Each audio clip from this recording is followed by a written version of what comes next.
Translation. Again, offering obeisances. This is Maharaj Parikshit speaking before he started to hear the Bhagavatam from Srila Shukadev Goswami.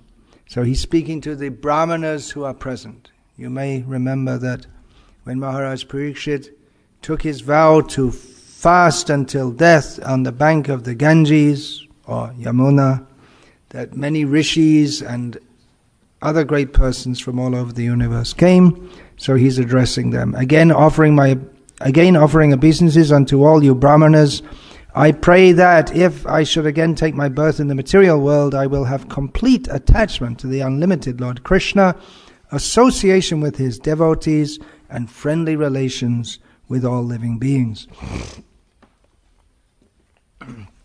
Purport, that a devotee of the Lord is the only perfect living being is explained herein by Maharaj Parikshit. A devotee of the Lord is no one's enemy, although there may be many enemies of a devotee. A devotee of the Lord does not like to associate with non-devotees, although he has no enmity with them. He desires association with the devotees of the Lord. This is perfectly natural because birds of the same feather mix together. Have you heard that saying? English saying? Birds of a feather flock together. It's an English saying. So you can understand what it means? That the peacocks, they like to be with other peacocks. The crows like to be with other crows.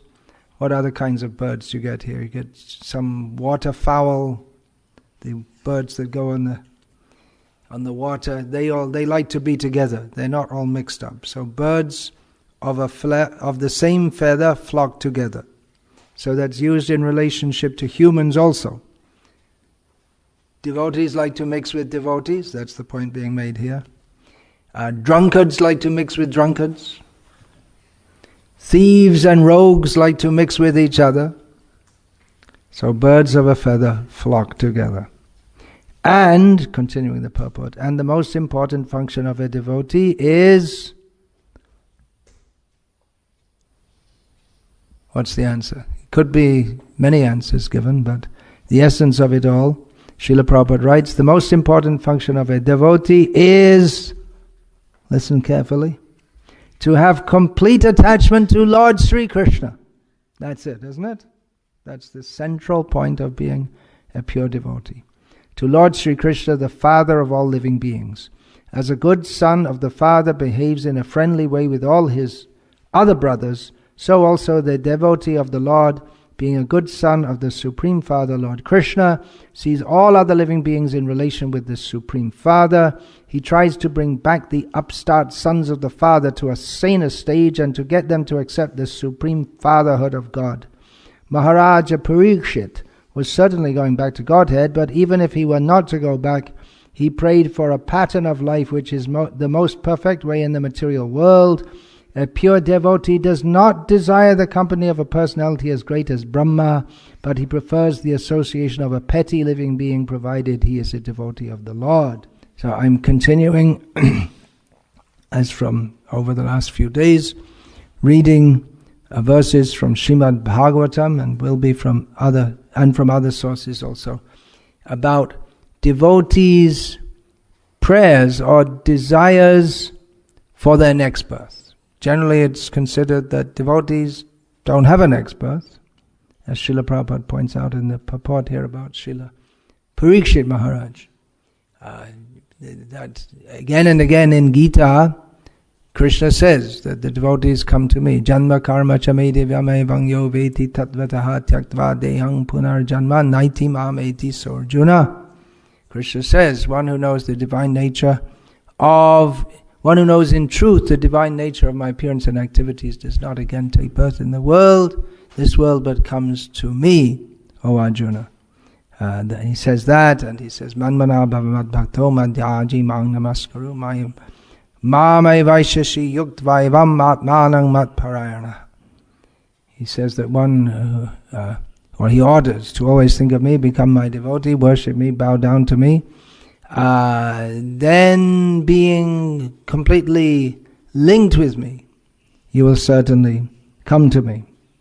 So devotees, they go to Krishna, But because of their humility and thinking they're not a devotee, they think, well, I'm not fit to go to Krishna, so I may have to be born again and again. So their prayers, there are many prayers in Bhagavatam and elsewhere of devotees who speak what they would, if they have to be born again, what situation they pray to the Lord for.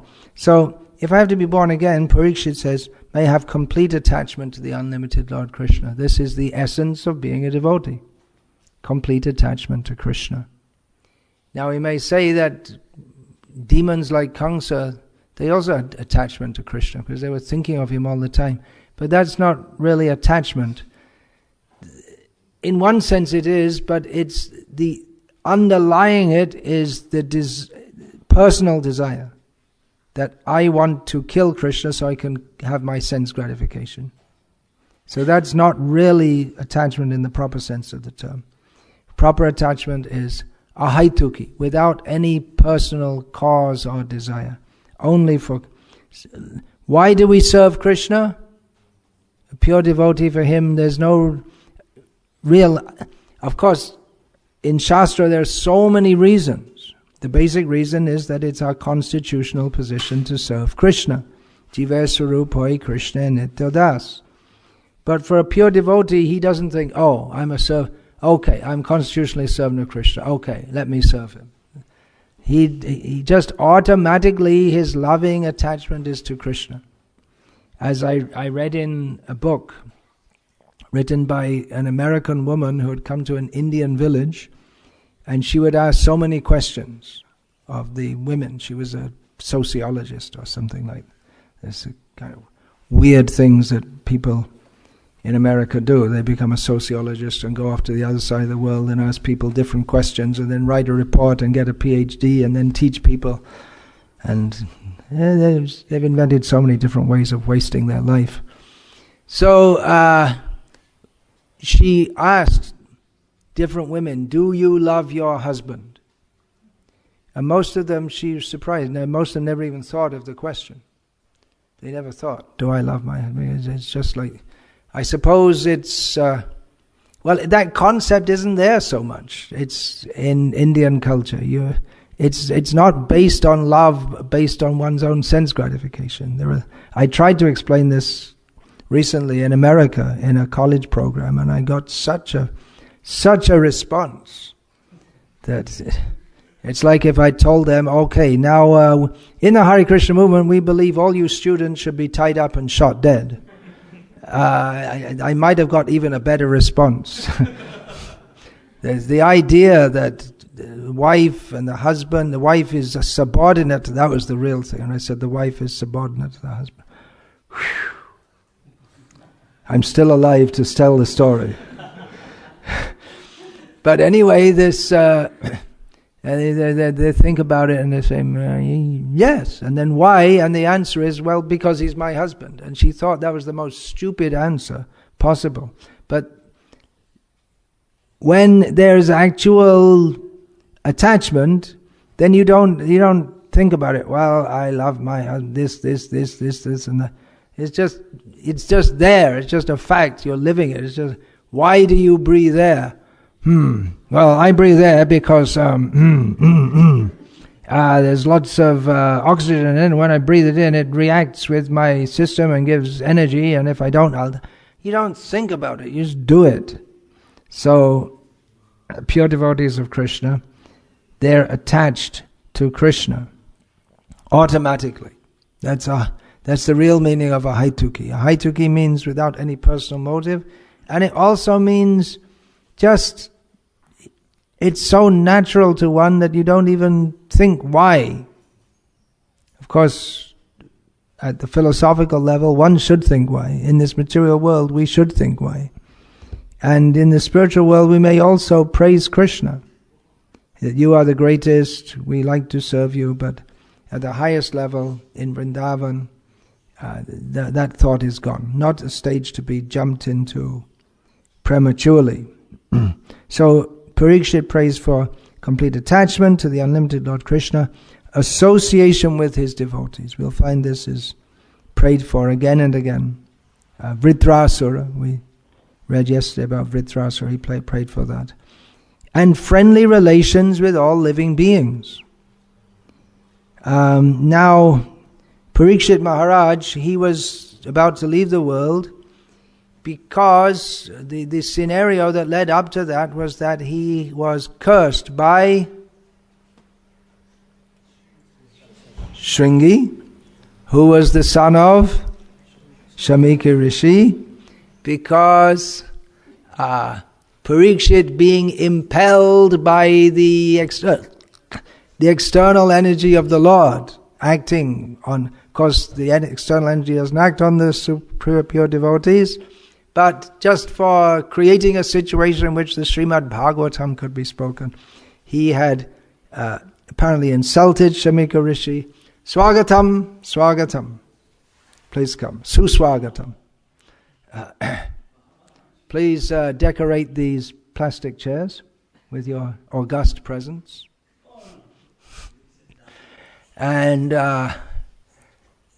so he had apparently acted in an unfriendly way toward Shamika Rishi. And Shringi was so unhappy about this that he cursed Parikshit that you will die in 7 days from the bite of a snake bird. Takshak. Takshak. Takshak also means, don't say, carpenter. It's another meaning of the word takshak. Bengali tokkok, or cart mystery, more commonly. So he was to die at the birth, from the bite not of a carpenter, but from the snake bird. So that means the snake bird was also not going to be very friendly toward him. And Parikshit, he was also not very friendly, apparently, toward the personality of Kali. So he's praying for friendly relations with all living beings, which in this world it's very difficult. To be friendly to someone, sometimes you have to be nasty, as in the case of Parikshit with Kali. How can you be friendly? Actually, you don't want to be friendly with such a person on his terms. To be friendly with such a person on his terms means you also become wicked. So to ask for friendly relations with all living beings, it seems almost more difficult, especially in this Kali Yuga, than to have pure devotion to Krishna. Because you can be a pure devotee of Krishna, but still people will oppose you. So Srila Prabhupada in the purport describes that at least a devotee, he doesn't perceive of others. He doesn't think of others with an inimical spirit. Others may be inimical to him, but he doesn't cultivate such a spirit. His spirit is Adveshta Sarvabhutanam, Maitra Karuna Evacha. This is the first of the qualities which Lord Krishna in Bhagavad Gita describes of his, of course, elsewhere in Bhagavad Gita, Maichananya, what is it? Maichananya Yogena Bhakti. Bhakti Avyabhicharani. So elsewhere he states this most important quality. Avyabhicharani Bhakti. Means doesn't go this way or that way, it just fixed, still. But in this list of qualities, Mayananya Yogena, Bhakti Yogena, Bhakti Avyabhicharani. So elsewhere he states that, but in that Bhagavad Gita list at the end of the 12th chapter, which is generally called Bhakti Yoga, he states to Adveshta Sarva Bhutanam, to have no bad feeling towards anyone, and Maitra, the feeling of friendliness and Karuna, compassion to all. So Parikshit Maharaj is praying for this, that if I have to be born again in this world, I will have complete attachment to Krishna, to his devotee, association with his devotees, and friendly relations with all living beings. It's very difficult because this is the world of Ichha dvesha samudhena dvandvamohena bharata sarva bhutani sammoham sarga yanti parantapa. This is the world of material desire and bad feeling and duality, thinking in terms of aham mama, I and mine, means also you and yours. So this division, instead of seeing Krishna, he is Sarva Loka Maheshwaram, he's the proprietor of everything, and he's the friend of everyone. So instead of thinking that we're all here to cooperate to serve Krishna, you think, this is mine, that's yours, boom, now it's mine.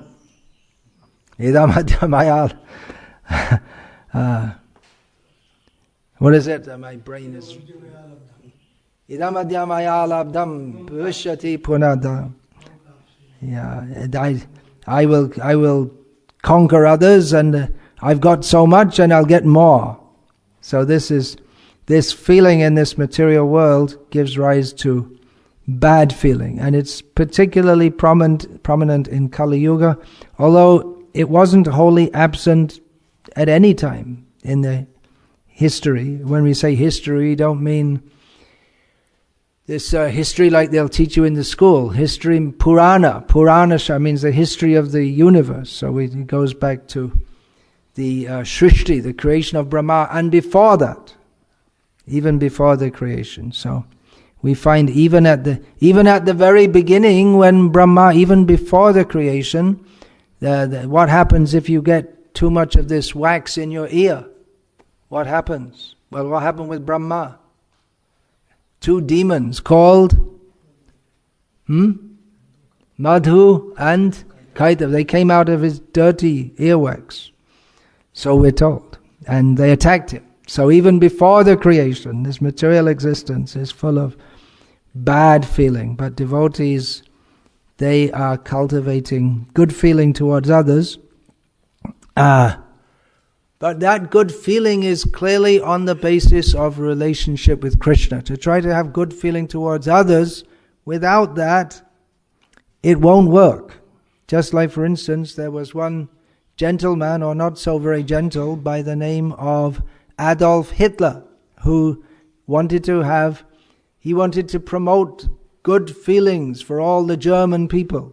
But as a result, the other people, such as the Jewish people, the Slavic people, the Gypsies, Romani, the clergy, the Christians. Yeah, well, I was talking particularly in terms, and the homosexuals, and the mentally retarded. I mean, but I'm just talking racially here. Right. Yeah, particularly the eugenics. It's called eugenics. Social Darwinism. Social engineering. Yeah. Different names for it. But that was going on in America also. Everyone believed in it until 1940 or something.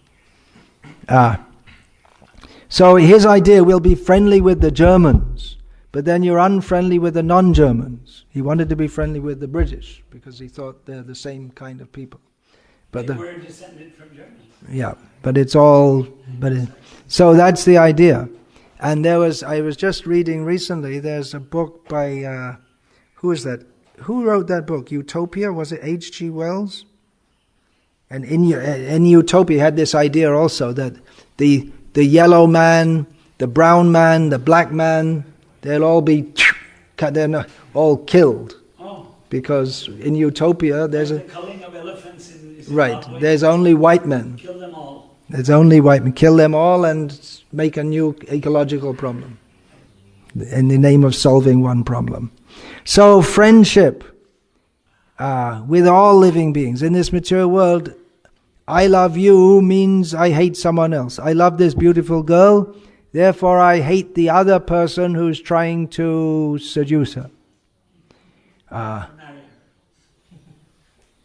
Yeah, but I just said just before you came that in Indian culture marriage comes first and then love. So this kind of, or in fact they don't even talk about love. I was just saying one anthropologist from America, one woman, she came and asked women in a UP village, questions like, do you love your husband? And they're mostly confused by the question.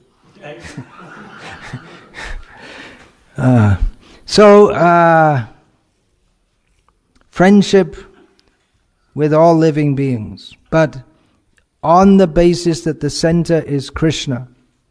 Srila Prabhupada gave the example, if you throw stones into a still pond in the same point, then you'll get concentric circles. If you throw them in all different places, then all the water will just overlap and it'll be disturbed water.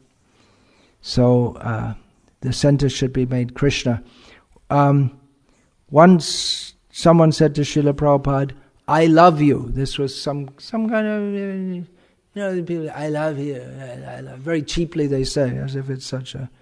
Love means you're prepared to give your life. That's love. I love you. And Prabhupada said, yes, I love you also, but not this skin love. Prabhupada qualified it. So I'll go on to another verse. I've been going through Bhagavatam and other verses which talk about devotees praying what they would like to be if they're born again in the material world. What is their prayers for the future, their future aspirations. Because they should go to Krishna, as stated in the Gita several times by Krishna, that those who are my devotees, they come to me. But in their humility, they think, I'm not qualified. And so and eventually we'll get through to the Shikshashtaka verse. But first of all, I'm going through some Bhagavatam verses.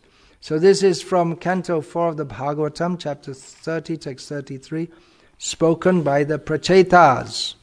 Yavat te mayaya sprishta brahmama iha karma bhihi tavad bhavat prasanganam sangasya no bhave bhave.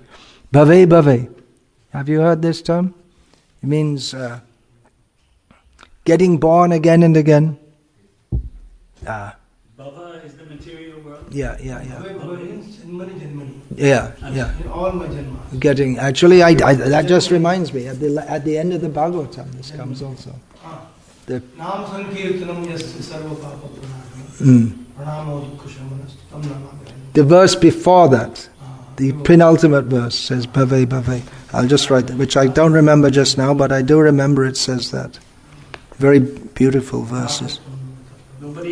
You don't have a... Yeah, but I'll make a note, and then in the next few days, I'm going... If there's one, Gita Press has just the shlokas. We have it all here. When I forget my verses, which is all the time, right. I just give one word, and this is the device.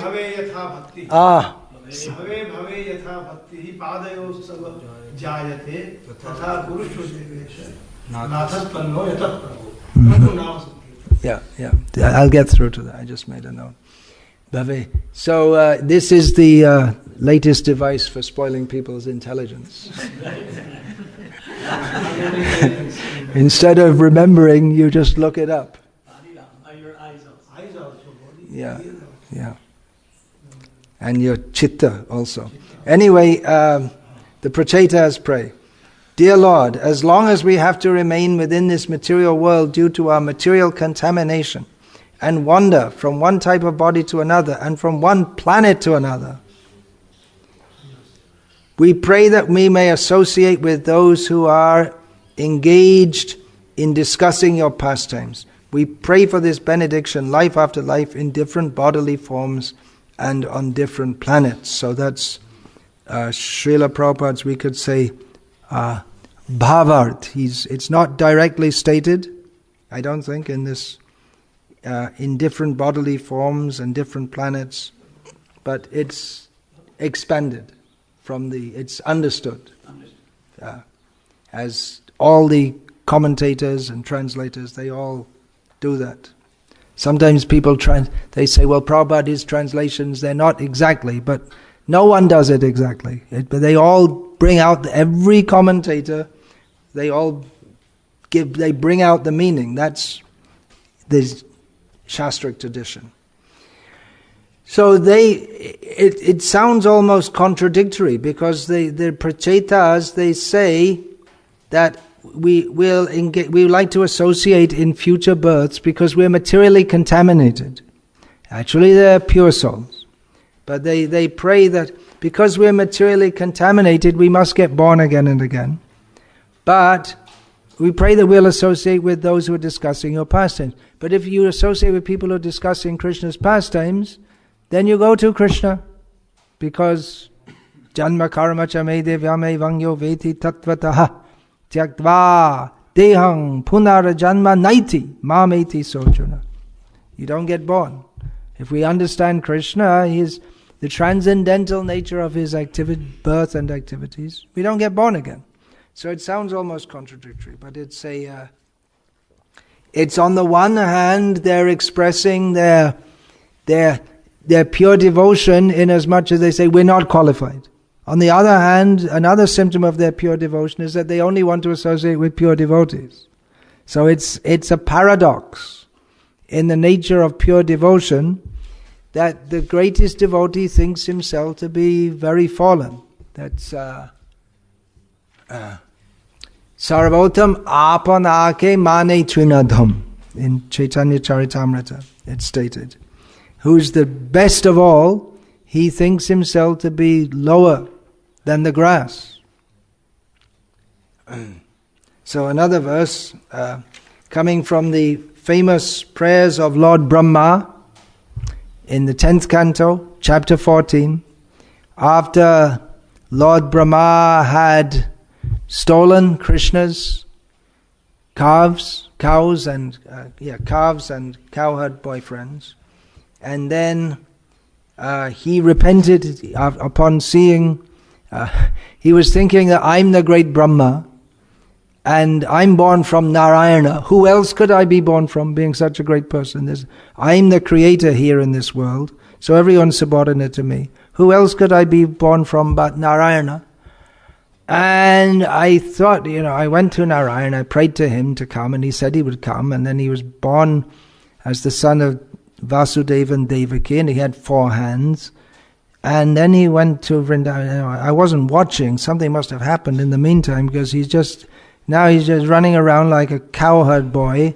It's a very low-class kind of occupation. He doesn't even have any shoes on. And he'll eat the food. Others they'll be eating their food and with their left hand, because they were at their ban bhojan at the time when he kidnapped the calves. So they're sitting there eating with their left hand. One of them, oh, this tastes nice. Here, you try some. This can't be God. It's just too low class. So later on he understood that, well, actually Krishna is the source of all the Narayan forms. So he came and prayed, and that chapter is known as the Brahma Stuti. So among those prayers he says, my dear Lord, I pray to be so fortunate that in this life as Lord Brahma, or in another life, wherever I may take my birth, I may be counted as one of your devotees. So that means he's praying he may even end up as one of those cowherd boys eating food with his left hand and giving it to Krishna, already eaten. I pray that wherever I may be, even among the animal species, I can engage in devotional service to your lotus feet. Then another prayer from that same Brahma Stuti. My greatest possible good fortune would be to take any birth whatever in this forest of Gokul. Anywhere. I'll take birth anywhere in Gokul. And have my head bathed by the dust falling from the lotus feet of any of its residents. Their entire life and soul is the Supreme Personality of Godhead, Mukunda, the dust of whose lotus feet is still being searched for in the Vedic mantras. In other words, the Vedic mantras, they may not directly praise Krishna's lotus feet. But Brahma has realized that is the ultimate goal of the Vedas. Then a similar prayer by Uddhava, who was the greatest, he was famous in Dwaraka as the greatest devotee of Krishna. So he's the greatest devotee, he's very intimate with Krishna. And he was sent to Vrindavan to send a message to the Vrajavasis who are lamenting in separation from Krishna. And going there, Uddhava, he, seeing the devotion of the Vrajavasis, he thought, well, I thought I was the greatest. I mean, everyone thinks I'm the greatest. I am the greatest. I don't know if he said that. But he realized that these devotees, their devotion is such that he spoke as follows. This is particularly after seeing the... this is from the chapter Brahmara Gita. Brahmara means bumblebee. In English we say bumblebee. Madhu Makshika. Is that the same as a Brahmara? It's one kind of Brahmara. Little difference, yeah.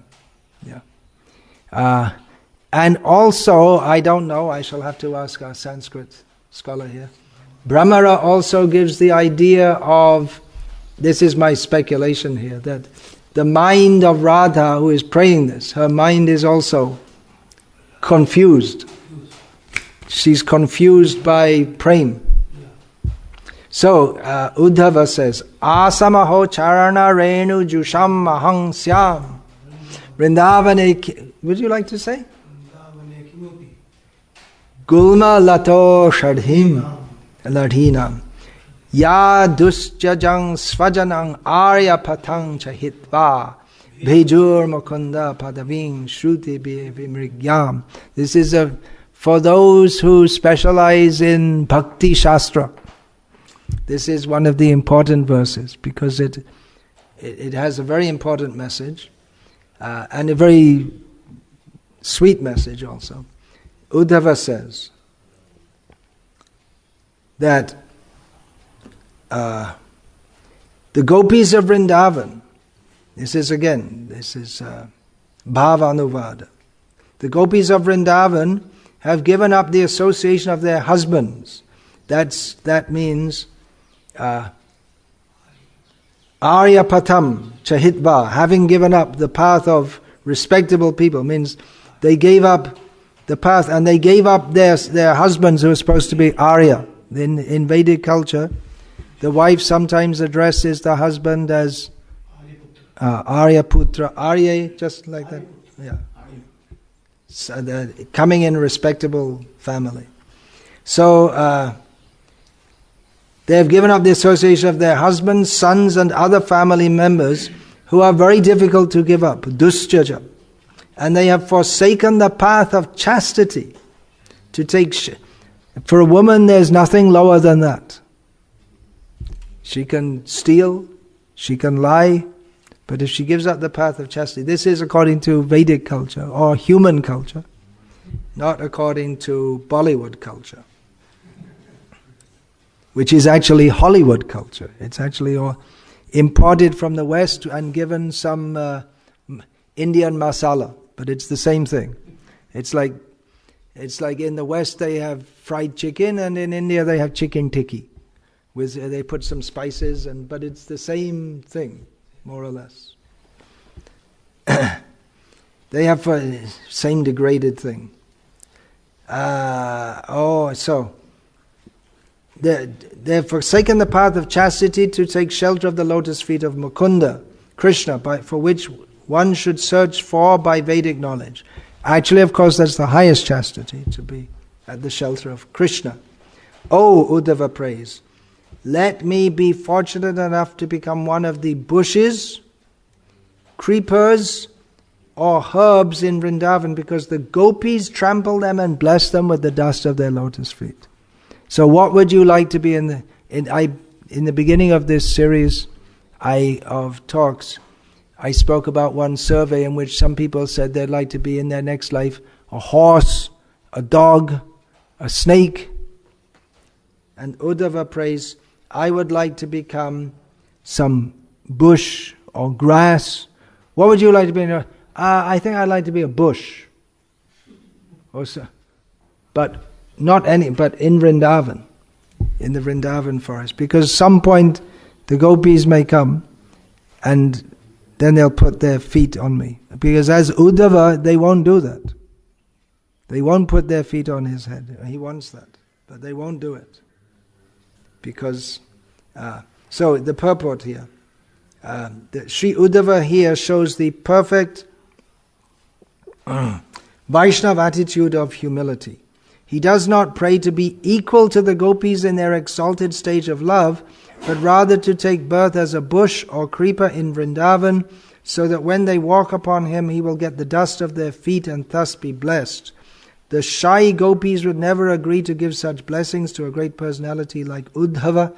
Therefore, he cleverly sought to get such mercy by taking birth as a plant in Vrindavan. Echoing that spirit, Prabodhananda in his Vrindavan Mahimamrita states, I don't have the Sanskrit written, I pray that birth after birth I may be a clump of grass in the land of Vrindavan, which is worshipped even by the king of the demigods. That would be my joy. I pray that birth after birth I may be a clump of grass in the land of Janudvip, which is worshipped even by the king of the demigods. That would be my joy. So that's by the same, that's in the Navadvip Shatakam. Vrindavan Mahimamrita and Navadvip Shatakam, they're all the same verses except that in one it says, just a little word is changed in every verse. In Vrindavan Mahimamrita it says in Vrindavan, and in the Navadvip Shatakam it says Navadvip. So he's praying, birth after birth may I be a clump of grass. So that's one prayer. What would you like to be in your next birth? Grass. But where? In Vrindavan. So that's all I'll do, and tomorrow I'll read, Krishna willing, I'll read some verses from Mukunda Mala. He has several prayers in which, the Kula Shekha Alva, in which he states that what he would like to be, he's praying for his next birth. So, Hare Krishna. Any comments, questions, observations, realizations? You're not a Chutananda Swami. That's true. Yeah, he used to ask for, Sridhar Swami, I'm sorry. He used to ask for his wisecracks and smart remarks, in addition to what you I see. I usually ask for questions, comments, and protests. And protests. Yeah. Sridhar Swami used to say wisecracks and smart remarks. No, but it's also good to say, especially in a public lecture, if you say, because people, they can say, if you don't agree, you're welcome to give some Purva Paksha, and let's discuss it. We were talking about that enemy. We were talking about that on the way here. Yeah, this Sarve Yudhe Visharada. Yuddha Visharada. No, that's not. It's not that they like to fight. But they're expert in fighting. Instead of encouraging preaching, they're discouraging preaching. Don't we know? Why are they doing that? It's very difficult to understand. Narottam Prabhu was saying it's a vested interest. You said vested interest. But there is, what do they lose? If they're in charge of an area and someone wants to preach there, what do they lose if someone is preaching in the Vishnuvarma? It doesn't make any sense. It's a senseless thing. And yet it's going on. Because we don't live in a perfect world. There's, sarvaramba hidoshena. Right? In every endeavor there's a fault. Isn't that in the Gita? Yeah, of course. Yeah. No, that's tattu smaranamasti. Arambe. Sava Arambe Doshena, don't give up your duty because there's a fault in every duty. Sava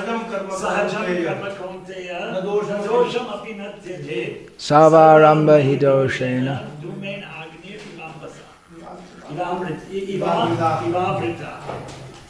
So the authorities in ISKCON are supposed to encourage preaching. But instead of encouraging preaching, with the control freak mentality, that's what it they're is. discouraging preaching. It does not make sense.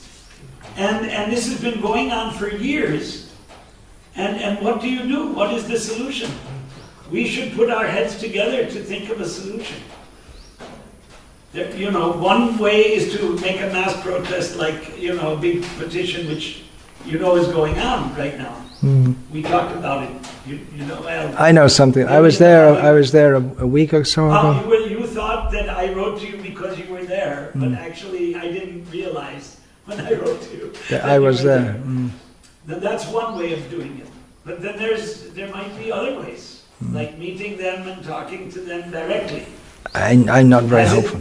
Not very hopeful of that. But it's worth a try. At our meetings, the IIAC meeting, that's what I suggested. Let's sit in a room with several other senior devotees and try. Otherwise, you want to start a separate institution, Hare Krishna. That could be done. That's what Madhu Pandit has done. Well, I was going to say that. They're all proteges, they all came out of, they were all trained by him originally. Many of them. Not everyone, but... Anyway, Hare Krishna. Let's discuss. We don't live in a perfect world. But it had to do with what you were saying. You wanted to comment that what you were saying was that, there's friends and enemies in the world. It's due to the delusion of duality. Yeah. When in a spiritual institution, it's not supposed to be there. Yeah. But you can't legislate purity. You cannot. This Bhaktistan Sahasra Thakur famously, his Putana essay. His famous Putana essay. Putana essay? Yeah. You don't know that? No. He wrote that that most of the sadhus, they're actually like Putana. They come to serve, but they have another motive. They want to kill Krishna. And he said that there's no, the actual love of Krishna, there's no system. There's no system that you can make to make an institution for giving love of God. Because as soon as you institutionalize it, you can try to control it, and it's a spontaneous expression. But still, he invested so much energy into an institution himself. Right. But at the end, he was unhappy. At the end, he was unhappy. He didn't want to live longer. And Bhaktivinoda Thakur also. He did so much preaching, and at the end, he was also disappointed. Vicious circle. Without mechanic. Yeah, and there's actually something, I spoke about it many times, and then I recently saw there's a name for it. It's called Michel's syndrome or something like that. Someone called Michel said that in any organization, not particularly a spiritual one, but the people who are ambitious and unprincipled, they will take the power. And that's particularly true in a religious organization, because the people who actually want the essence, they're not interested in the power. So it's an impossible conundrum. You just have to, you make a new organization, and then someone else comes up. It's impossible. It's catch-22 of the spiritual organization. There's the cliche, power corrupts. And absolute power corrupts absolutely. But my addition was, except if you're pure. Yeah. If the seed of corruption is there, it will come out given the opportunity. But the people who are spontaneously ambitious, they always take power. Yeah. And the sadhus, they don't take power. But then Srila Prabhupada's program was everyone should engage in rise early, chant together, all these things, and the holy name will purify. Yeah, but create an atmosphere. The holy name will purify. The people at the top are bewildered. Now, for instance, if someone did something wrong, what should be done? So now the thing is, banish them, excommunicate them. Unless there's some sentimental attachment to that person. Now, right now, one sannyasi was excommunicated in Bombay. Should I mention his name? Murli Krishna Swami. Oh, yeah. He was just made a sannyasi. Pardon? He was just made a sannyasi. Yeah, he was just made. See, there could have been another punishment of censure. censure and punishment. But why excommunication? Why just throw him out? Because he doesn't have political connections. Right. Basically. Oh yeah, we know that. No, Yeah. he did something wrong. Yeah. Because It's he just like made with. an agreement and he abrogated the agreement. It's just like with Prithu and Suhodra Swami. They had some relatively minor mistake, They resigned. but their disciples were told you have to get reinitiation. You should go. But then there's another. Well, I don't think they weren't. But there's someone else who is one of the first disciples of Prabhupada who had a much more serious fall down, and he's just going on as a sannyasi. Yes and no. Anyway, let's. Hare Krishna.